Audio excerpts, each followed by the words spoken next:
Assalamualaikum warahmatullahi wabarakatuh. Perkenalkan, nama saya Nisa Pratiwi, NPM saya 004. Saya mahasiswi program studi S1 Informatika Universitas Muhammadiyah Banjarmasin semester 7. Yang mana pada kesempatan kali ini saya akan mempresentasikan hasil review jurnal saya yang berjumlah 4 dan merupakan jurnal nasional. Yang pertama, perbandingan tool forensik data recovery berbasis Android menggunakan metode NIST oleh Jurnal Teknologi Informasi dan Ilmu Komputer atau KTIIK yang diterbitkan pada bulan Februari tahun 2020 dan ditulis oleh Imam Riyadi, Sunardi, dan Sahiruddin.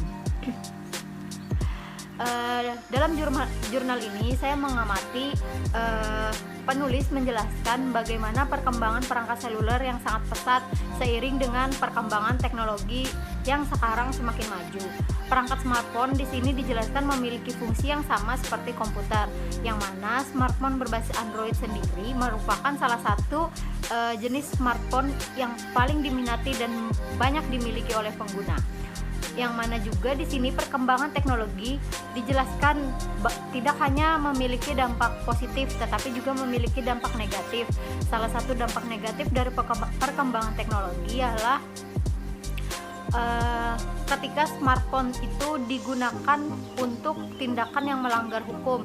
Kejahatan yang dilakukan berupa penghapusan bukti digital pada smartphone untuk menghilangkan barang bukti tindakan kejahatan oleh pelaku kejahatan pada bidang hukum. Kemudian pada jurnal ini juga dijelaskan mengenai live forensik, yang mana live forensik sendiri merupakan metode yang dilakukan ketika sistem dalam kondisi berjalan. Hal ini karena data yang akan diambil kemungkinan hilang ketika sistem mati. Nah, sifat bukti digital sendiri yaitu rapuh, mudah menguap, dan rentan jika tidak ditangani dengan benar. Yang saya amati pula dari jurnal ini bertujuan untuk membandingkan kinerja dari tool forensik yang digunakan untuk mengembalikan data yang telah dihapus berupa data kontak, log panggilan, dan pesan pada perangkat seluler smartphone yang akan dijadikan sebagai barang bukti untuk menyelesaikan suatu kasus kejahatan seperti penjualan narkoba yang dilakukan dalam persidangan hukum. Kemudian metode yang digunakan sendiri ialah metode NIST atau National Institute of Standard and Technology, yang mana ini proses metode ini mengacu pada proses investigasi. Kemudian tanpa penjelasan yang lebih lagi, saya menyimpulkan berdasarkan hasil yang saya pahami di sini terdapat perbandingan tool forensik untuk menemukan bukti digital yang telah dihapus menggunakan tool Wondershare atau Oksigen pada dua smartphone, yang mana memberikan kesimpulan bahwa smartphone satu hasil kinerja tool Wondershare-nya hanya mencapai 31% data data yang terhapus dan dapat dikembalikan. Kemudian hasil kinerja Oksigen forensik mencapai 67%, yang mana berarti pada smartphone kedua hasil kinerja tool Wondershare hanya mencapai 35%. Kemudian dengan Oksigen forensik mencapai 69% data terhapus yang dapat dikembalikan. Dengan demikian, hasil data recovery bukti digital dengan tool Oksigen sangat direkomendasikan sebagai barang bukti dalam membuktikan kasus kejahatan dalam suatu persidangan hukum. Kemudian lanjut ke jurnal yang kedua. Jurnal yang kedua berjudul Perbandingan Tool Forensik pada Mozilla Firefox Private Mode menggunakan metode NIST. Diterbitkan oleh Jurnal Algoritma pada tahun 2021 dan ditulis oleh Sarjimin, Herman, dan Anton Yudana. Yang mana pula pada jurnal ini dijelaskan mengenai web browser yang telah menjadi suatu keharusan untuk diinstal pada setiap perangkat, karena web browser sendiri dapat mengakses seluruh layanan yang disediakan oleh internet, dari membuka email, searching, chatting, membuka aplikasi pengiriman serta penerima pesan seperti WhatsApp web, Facebook Messenger, dan lain-lain. Kemudian web browser sendiri juga merupakan perangkat lunak yang dibuat untuk menjelajah internet dan menyimpan informasi seperti URL, search keyword, timestamp, password, dan segalanya. Kemudian private mode browsing telah dikenal dalam hanya web browser seperti Google Chrome menyebutnya dengan incognito mode. Kemudian Google Chrome tidak akan menyimpan riwayat penelusuran cookie dan data situs atau informasi yang dimasukkan dalam formular. Sedangkan Mozilla Firefox menyebutkan private browsing, yaitu tidak menyimpan informasi penjelajahan yang dilakukan oleh user seperti riwayat cookie. User tidak meninggalkan jejak setelah user mengakhiri sesi atau menutup browser. Kemudian seperti Microsoft Edge menyebutkan fitur browsing seperti private sebagai in private mode gitu. Kemudian Apple Safari sendiri menyebutkan private browsing sebagai private browsing, yaitu saat user menggunakan jendela penelusuran pribadi. Detail penelusuran user tidak disimpan, dan situs web sendiri yang dikunjungi oleh user tidak dibagikan dengan perangkat user lainnya. Jadi hanya disimpan oleh user yang menggunakan Microsoft Edge aja. Kemudian pada jurnal ini juga dijelaskan bagaimana percobaan yang dilakukan dengan mengungkapkan kenyataan bahwa browser dalam private mode dari Mozilla, Internet Explorer, dan Apple Safari tidak dapat menjaga aktivitas penelusuran yang digunakan oleh user secara private. Ketiganya juga meninggalkan berbagai jenis data penelusuran di lokasi common atau uncommon pada hard drivernya. Kemudian penelitian ini juga dilakukan bertujuan untuk mendapatkan bukti log browser pada sistem operasi yang umum, kemudian digunakan selain Windows, yaitu seperti Linux, dengan metode live forensic, sehingga dapat memberikan gambaran yang lebih mengenai komprehensif pada artefak digital pada web browser private mode. Kemudian metode yang digunakan sama dengan jurnal yang pertama, yaitu metode NIST atau National Institute of Standard and Technology, yang menerapkan 4 tahap penelitian. Kemudian pada penelitian ini juga mereka menggunakan metode forensic live, di mana proses forensik dilakukan pada sistem yang sedang berjalan. Kemudian hasil perhitungan dari penelitian ini, jurnal perbandingan tool forensik ini guna menemukan bukti digital dalam RAM menggunakan tool autopsi dan Belkasov pada sistem operasi Linux Mint memberikan kesimpulan bahwa kinerja tool Belkasov tidak berhasil mendapatkan log yang diharapkan, sedangkan hasil kinerja dengan autopsi mencapai 83%. Kemudian jurnal yang ketiga berjudul perbandingan hasil tool forensik pada file image smartphone Android menggunakan metode NIST, yang diterbitkan oleh Jurnal Informatika dan Komputer atau JIKO pada bulan Agustus tahun 2021 oleh Ahwan Ahmadi, Taufik Akbar, dan Hadian M. Putra.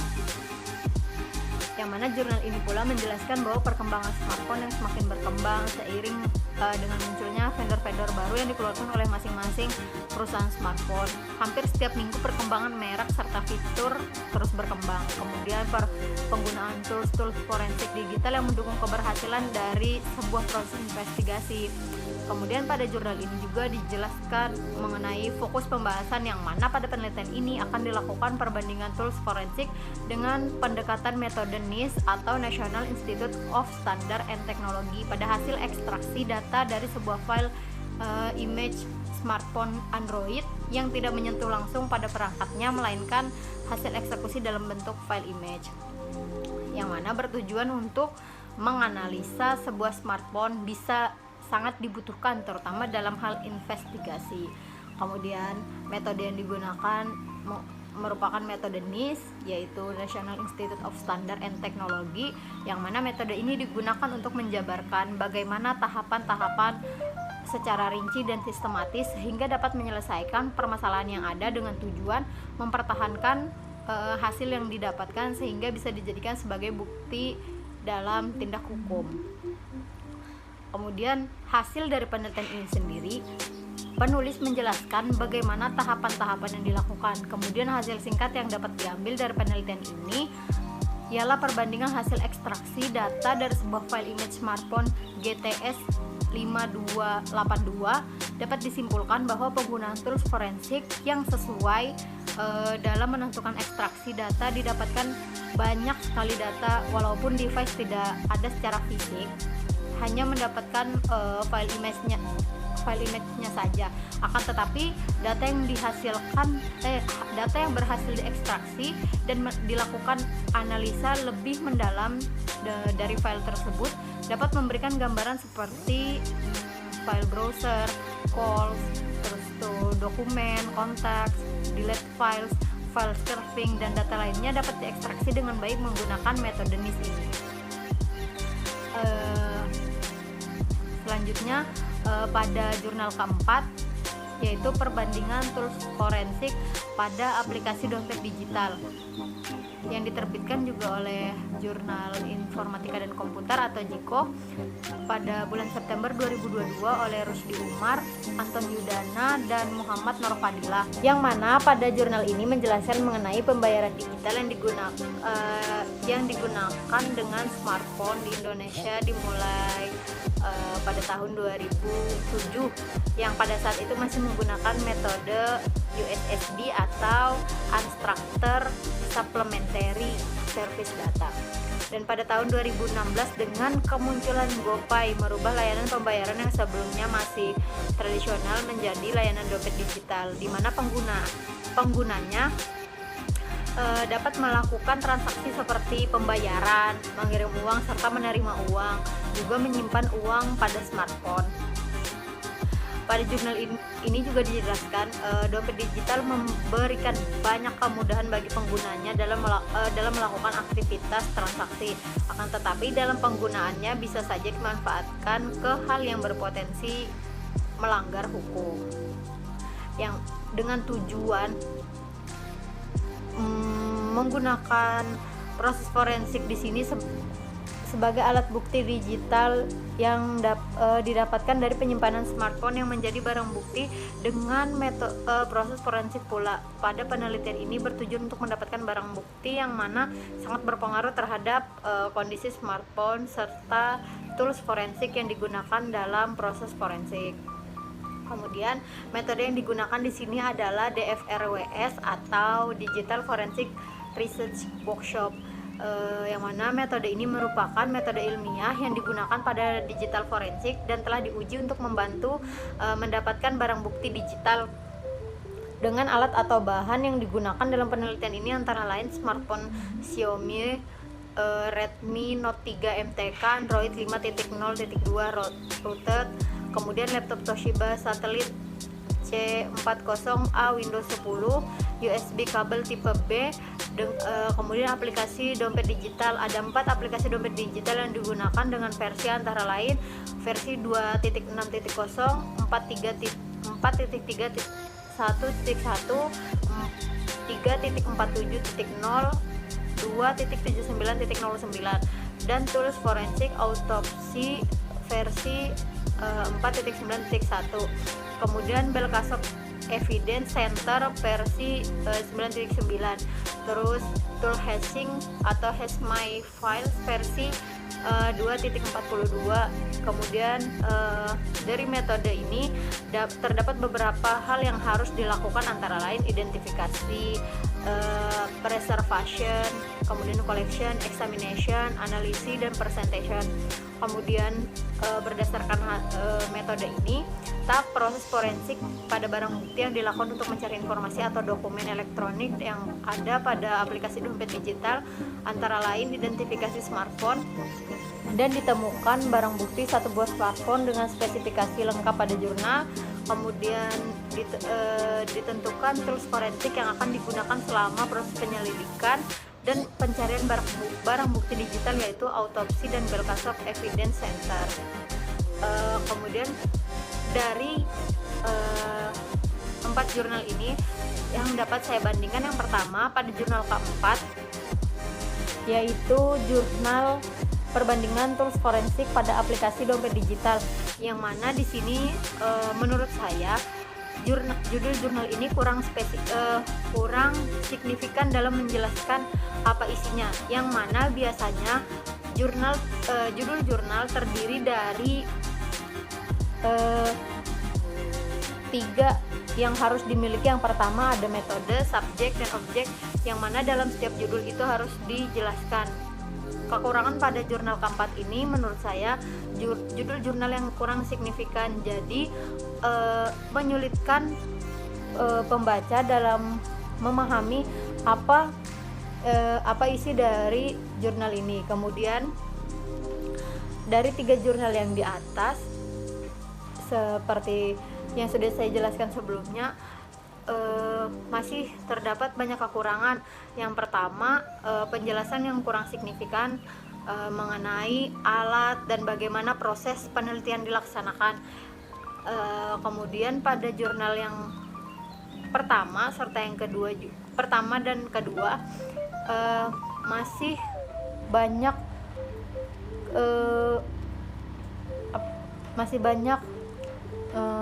penjelasan yang kurang, seperti tools yang digunakan, mereka tidak menjelaskannya secara signifikan, jadi menyulitkan pengguna memahami apa maksud dan arti dari penelitian yang mereka lakukan. Kemungkinan itu saja yang dapat saya jelaskan pada tugas review jurnal kali ini. Kurang lebihnya saya mohon maaf. Wassalamualaikum warahmatullahi wabarakatuh.